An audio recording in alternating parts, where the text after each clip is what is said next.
Bonjour à toutes, bonjour à tous. Je me présente, David Nivicato. Je suis en charge de la recherche et développement sur le captage, la valorisation et le stockage de CO2. Et aujourd'hui, je vais vous parler de photobioréacteurs pour la culture des microalgues. Le réchauffement climatique crée des dérèglements avec des températures extrêmes.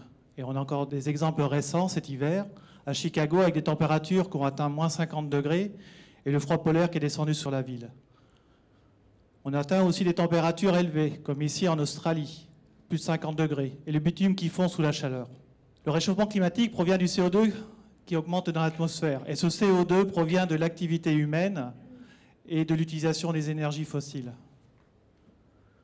Total a pour ambition en fait de fournir au plus grand nombre de l'énergie qui soit abordable, disponible et propre.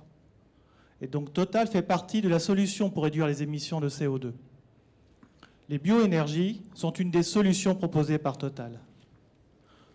On peut produire de l'énergie à partir de la forêt, on peut aussi produire de l'huile à partir du soja, mais cela demande de grandes surfaces au sol.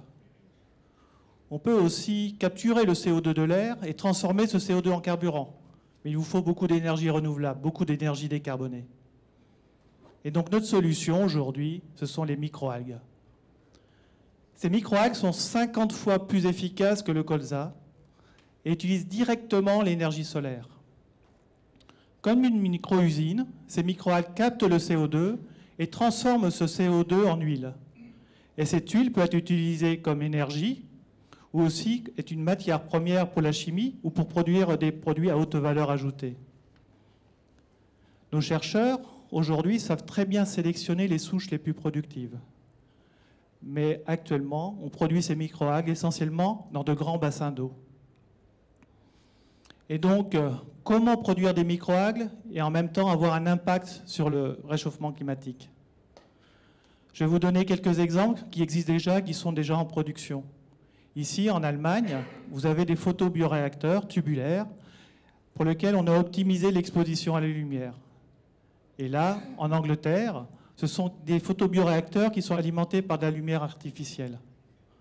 D'autres photobioréacteurs peuvent prendre des formes beaucoup plus originales et avoir une fonction d'architecture, comme ici pour ces biofaçades. Et donc, je dirais que le challenge, le défi aujourd'hui, est de pouvoir disposer de systèmes de culture qui fonctionnent 24 heures sur 24 sur des surfaces réduites et en plus qui puissent produire de la biomasse en grande quantité.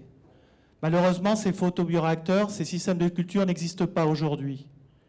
Et donc, notre challenge, c'est de limiter le réchauffement climatique grâce aux microalgues, c'est produire des microalgues en grande échelle, et surtout, ce sont de développer un système de culture qui soit innovant et qui soit très efficace.